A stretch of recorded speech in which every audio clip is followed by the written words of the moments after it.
दोस्तों, अगर आप भी दिवाली के बाद सोना और चांदी खरीदने की सोच रहे हैं तो ये वीडियो आपके लिए बहुत ज़्यादा इंपॉर्टेंट होने वाला है, क्योंकि सोना और चांदी दोनों के ही दामों में ज़बरदस्त गिरावट देखने को मिल रही है।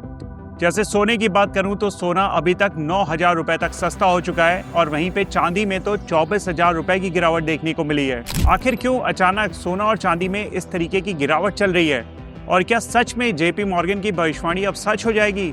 क्योंकि आपको पता होगा, कुछ दिनों पहले जेपी मॉर्गन ने कहा था कि सोना और चांदी 50% तक सस्ते हो सकते हैं। तो क्या ये भविष्यवाणी भी सच होगी? इस वीडियो में सब कुछ आपको डिटेल में बताने वाला हूँ। यही कहूँगा, वीडियो अगर आपको पसंद आए तो वीडियो को लाइक जरूर करिएगा, चैनल को सब्सक्राइब करिएगा अगर आप पहली बार इस चैनल को देख रहे हो। तो सबसे पहले दोस्तों बात कर लेते हैं सोने की। तो सोने का MCX पर रिकॉर्ड हाई 1,32,294 रुपए प्रति 10 ग्राम रिकॉर्ड किया गया था, लेकिन अब ये घटकर 1,22,300 रुपए तक रह गया है, यानी कि करीब करीब 9,000 रुपए की गिरावट यहाँ देखने को मिली है। हालांकि दिन के कारोबार अंत होते होते सोना थोड़ा बहुत संभल कर 1,23,712 रुपए प्रति 10 ग्राम पे पहुंच गया था। वहीं पे अगर मैं आपको चांदी के बारे में बताऊं तो चांदी ने हाल ही में 1,70,415 रुपए का हाई बनाया था और अब चांदी की कीमत 1,45,900 रुपए प्रति किलो रह गई है, यानी कि चांदी में भी करीब 24,000 रुपए की गिरावट देखने को मिल गई है। IBJA Indian Boolean jewellers association की रिपोर्ट बताती है 24 कैरेट सोने का रेट अब 1,23,827 रुपए प्रति 10 ग्राम रह गया है।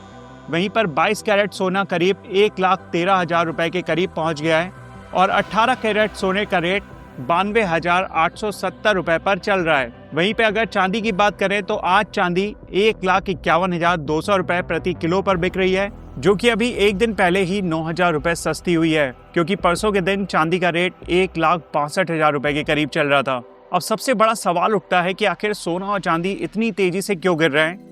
इसके ऊपर राइटर्स की रिपोर्ट बताती है, क्योंकि आपने देखा था सोना और चांदी के रेट लगातार बढ़ते जा रहे थे, तो ऐसे में एकदम पीक पे पहुंचने के बाद निवेशकों ने प्रॉफिट बुकिंग शुरू कर दी है, जिसकी वजह से सोना और चांदी के दाम सस्ते होते हुए दिख रहे हैं। दूसरा कारण बताया जाता है कि अमेरिका और चीन के बीच का जो तनाव था उसमें कमी आई है, और आप सब जानते हैं कि जब वैश्विक तनाव घटता है तो लोग सेफ इन्वेस्टमेंट यानी कि सोने में कम निवेश करते हैं। सोने और चांदी में गिरावट का तीसरा कारण है कि डॉलर में मजबूती आई है। अभी अगर आप रिसेंट की रिपोर्ट देखिए तो डॉलर पहले से स्ट्रांग हुआ है, तो जब भी डॉलर स्ट्रांग होगा आपको इसका इम्पैक्ट सोना और चांदी पे जरूर देखने को मिलेगा। इसके साथ ही चौथा कारण है दोस्तों कि त्योहारी सीजन अब खत्म हो गया है, यानी कि धनतेरस और दीपावली पे जो डिमांड थी वो अब खत्म हो चुकी है। इसकी वजह से भी सोना और चांदी के दाम घटते हुए दिख रहे हैं, और इसके ऊपर एक्सपर्ट का मानना है कि सोना और चांदी में ये जो अभी रिसेंट में गिरावट देखने को मिल रही है ये बस टेम्परेरी है।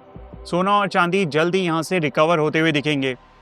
वैसे अभी भी एक सबसे बड़ा सवाल लोगों के मन में ये है कि क्या सोना और चांदी में 50% की गिरावट आने वाली है, क्योंकि जेपी मॉर्गन की एक रिपोर्ट आई थी जिसमें बड़ा खुलासा हुआ था कि आने वाले समय में ये सोना और चांदी के दाम आधे से ज़्यादा % टूट सकते हैं। आप इस पूरे मामले को लेकर क्या सोचते हैं, मुझे कमेंट करके जरूर बताइएगा। क्या आपने इस दिवाली धनतेरस पर सोना खरीदा, या आप सोना और चांदी के सस्ते होने का इंतजार कर रहे हैं? क्या आगे चल के सोना और चांदी और सस्ते होंगे? आपको क्या लगता है? अपनी राय मुझे कमेंट सेक्शन में जरूर दीजिएगा। इस वीडियो में दोस्तों इतना ही रखता हूँ, फिर मिलता हूँ अगले वीडियो में। This is me Shalabh Dixit, signing of.